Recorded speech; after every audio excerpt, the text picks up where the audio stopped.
What if I told you the cleaning lady at a billion-dollar company just fired the CEO? Sounds crazy, right? But after 15 years of being invisible, I walked into the boardroom, still in my uniform, and said 6 words that made the entire room go silent. And, trust me, you won't believe what happened next. I'll never forget the day I walked into Pinnacle Enterprises with my mop and bucket. Just another morning in my navy blue uniform. My name's Clara Thompson, 48 years old, and for 15 years, I'd been the cleaning lady. Nobody saw me. The executives in their fancy suits rushed past me, their shiny shoes clicking on the marble floors of that Chicago high-rise. To them, I was invisible. Until I wasn't. It started with a spilled coffee and a cruel laugh from the CEO, Victor Lang, that echoed through the halls. That's when I decided they'd mocked me for the last time. Hey, where are you watching this from? Drop your city in the comments, I'd love to know. Every night, I'd push my cart through those empty offices, the city skyline glowing outside the giant windows. Victor's corner office was the worst. Papers scattered, coffee cups everywhere, like he owned the place. Well, he acted like he did. I'd hear him barking orders during the day, firing people without a second thought, laughing with his buddies about cutting the fat. Once, I caught him shredding papers. Financial stuff he didn't want anyone to see. I didn't say a word, just kept scrubbing. But I was watching, always watching. What would you do if you saw something shady like that? One Tuesday, it got personal. I was mopping the lobby when Victor strutted in with his crew. All smirks and loud voices. Someone had spilled coffee near the elevator. Probably one of them. He pointed at me, barking, "Clean it up, Grandma." The whole staff turned to look. He laughed. They laughed. And I just stood there, mop in hand, face burning. I wanted to yell back, but I swallowed it, kept my head down. That night, alone with my cart, I made a promise to myself. He'd pay for that. Have you ever had to bite your tongue like that? I wasn't always just a cleaning lady. 15 years ago, my uncle, a quiet guy, big investor, passed away and left me something. Nobody knew about it. Shares in Pinnacle Enterprises, a lot of them. I could have cashed out, but I stayed, mopping floors, watching Victor turn the company into his personal playground. I'd see good people, janitors, assistants get laid off, while he bought another yacht. Those shares? They were my secret, my ace. After that coffee spill humiliation, I called my old friend Tom, a lawyer. "Tom," I said, "it's time. What's the longest you've ever waited to settle a score?" Tom met me at a diner across town, away from Pinnacle's prying eyes. Over greasy fries, I spilled everything. Victor's layoffs, the shredded papers, the way he treated us like dirt. Tom leaned in, eyes sharp. "Clara, you're the majority shareholder. You've got the power to end this." I had been sneaking photos of those papers with my phone, stuffing them in my cart. Evidence, real stuff. Numbers that didn't add up. Emails about illegal cuts. Tom grinned. We hit him at the shareholders' meeting. Hard. I nodded. My heart was racing. Ever catch someone doing something they thought they'd get away with? The shareholders' meeting was a week away.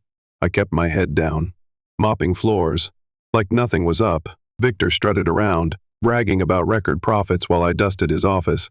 My phone buzzed with Tom's texts. Evidence is airtight. I'd slip into the copy room late at night, printing emails I'd fished from the trash. Proof. He'd harassed staff, fudged reports. My hands shook, but I felt alive. One night, I overheard him on a call, laughing about squeezing the little people. I smiled to myself. He had no idea what was coming. "What's the sneakiest thing you've ever pulled off?" The night before the meeting, I couldn't sleep. I sat in my tiny apartment, staring at the stack of papers Tom had organized. Every lie Victor told. Every dollar he stole from us. Laid out in black and white. My uniform hung on the chair, still smelling like bleach. I'd walk in tomorrow, mop in hand, and they'd laugh. Until they didn't. I thought about my uncle. How he trusted me with those shares. This wasn't just for me. It was for every janitor, every assistant he'd crushed. I whispered to myself, "Tomorrow, Victor's done." What keeps you up at night when you're about to make a big move? The morning of the shareholders' meeting, I walked into Pinnacle like always.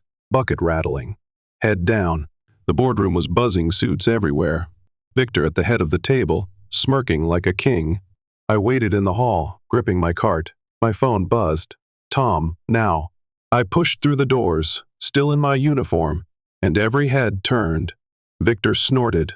"What's she doing here?" he barked, waving me off. I took a deep breath, stepped forward. "I'm not just the cleaning lady, Victor. I own this company." The room went dead silent. Ever seen someone's face drop like that? Victor laughed. A loud, fake laugh. "Nice joke, sweetheart. Get back to your mop." The board chuckled nervously. I didn't flinch. I pulled out my folder, slapped it on the table, and started reading. Falsified reports. Illegal layoffs. His own emails calling us disposable. Faces went pale. "I've got the shares," I said, voice steady. "And I've got the votes." Tom stepped in, papers in hand, confirming it. Victor's jaw tightened. "You can't," he sputtered. "Oh, I can," I cut him off. "You're fired, Victor. Right now." What's it like to watch a bully squirm? The boardroom exploded into whispers. Victor stood there, red-faced, fists clenched. "This isn't over," he hissed, storming toward the door. I stayed calm, watched him go, then turned to the board. "Things changed today," I said. "No more layoffs for profit. No more treating people like trash." They nodded, stunned. I wasn't done. I pulled out my phone, showed a photo of the cleaning crew. "These folks deserve raises. Starting now." A few clapped, tentative, then loud. For the first time in 15 years, I felt seen.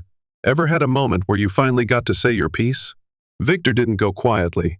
As I left the building that day, I saw him in the parking lot, yelling into his phone, pacing like a trapped animal. I kept walking, my bucket rattling one last time. By evening, my phone lit up. News alerts. Pinnacle CEO boasted in shareholder coup. Then it got better. Regulators had seen my leaks, frozen his accounts. His yacht? Seized. His name? Dragged online. Tweets calling him a fraud, a bully. Karma didn't wait long. I smiled, sitting on my couch. Ever seen someone's world crash that fast?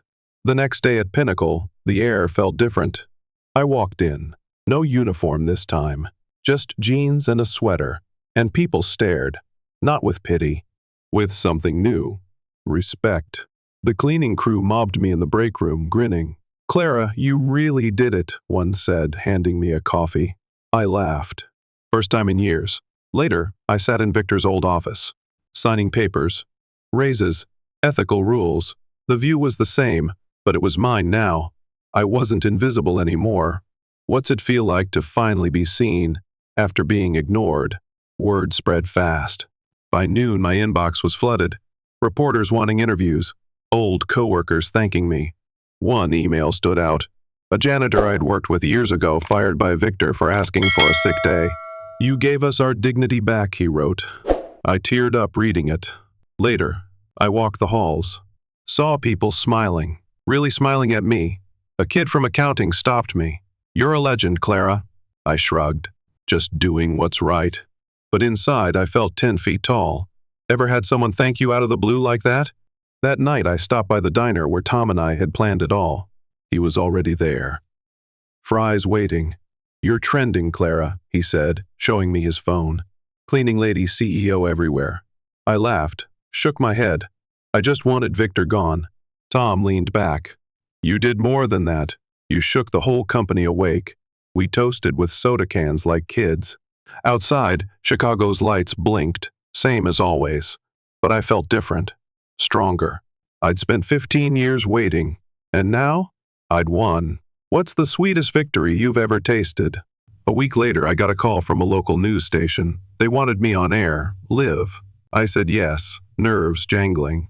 Sitting under those bright lights, I told my story. The mop, the shares, Victor's fall.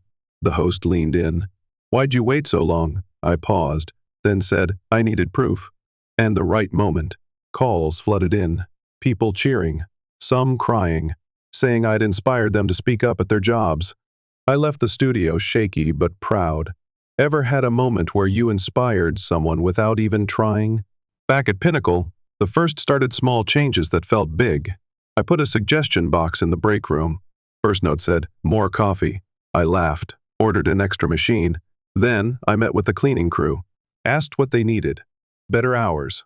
Gloves that didn't rip. Done. One guy, Miguel, pulled me aside.